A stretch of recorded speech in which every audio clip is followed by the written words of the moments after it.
It's time for Outdoors Bound with George and Olaf, sponsored by Lynchburg Arms and Indoor Shooting Range.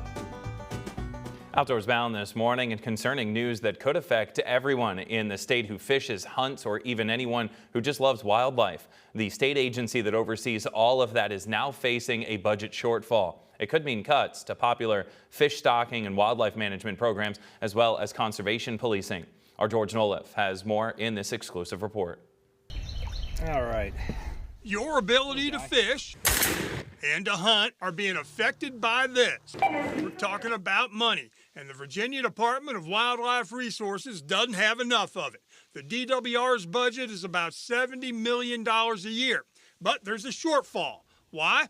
DWR Executive Director Ryan Brown sat down with us to give us an answer. Like all people across the Commonwealth of Virginia and businesses within the state, we're feeling the pinch of inflation and increased costs over time. You know, the good news is our revenues are stable. Trying to make ends meet while paying more for everything else is an issue we all can relate to, but it's not the only issue. DWR gets no general funds money. It's funded through fishing and hunting licenses and boat registrations. And there's another funding source. A portion of sales tax on outdoors gear is supposed to go to DWR. While those dollars are earmarked, they don't always get there. In the overall picture of state government, there are always many more priorities needed to be funded than there are resources that are available. And so with items such as our what we call House Bill 38 transfer dollars, that's the outdoor equipment sales tax, or motorboat sales taxes, they are not always able to be fully funded because the revenues are needed elsewhere for other priorities of the state.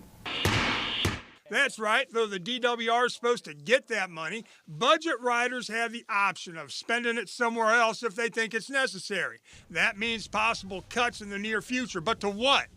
Too early to tell exactly what those will be, but certainly things like the fish stocking that we perform, number of conservation police officers in the field, our outreach, outdoor education efforts may potentially see some reductions. And so I would predict that over the next 12 months, you will see some lessening of services while we work on trying to figure out a long-term resolution for the agency.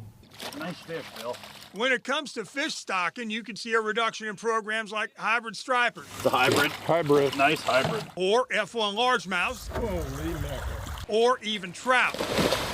So what's the solution? While raising the prices of hunting and fishing licenses and boat registrations on the table, it's not the first or even second option. In fact, it's pretty far down the list. Everybody thinks of license fees, and certainly we've held those constant for the last 12 years. But that's not our preference. Increases to revenues through sales tax recoveries, through federal revenues that could come to this agency that currently aren't being realized are much more attractive options to us. And those are going to be the first options that we discuss with the decision makers downtown. How y'all doing, folks? The decision makers downtown. He's talking about the folks at the General Assembly and at the governor's mansion. Now, there is some light at the end of the tunnel, so to speak.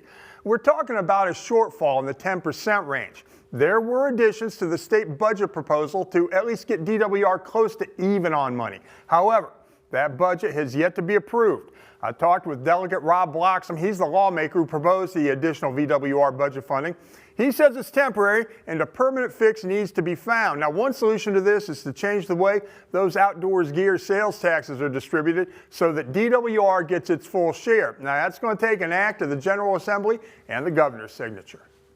And so, George, you spoke to the director. You sound confident about finding a solution to this? You know, he did. He figures it should take about 12 months if changes can be made. Of course, that's going to take a lot of work and cooperation between lawmakers and the governor, but he's confident. All right, good, George. Thanks. Well, coming up.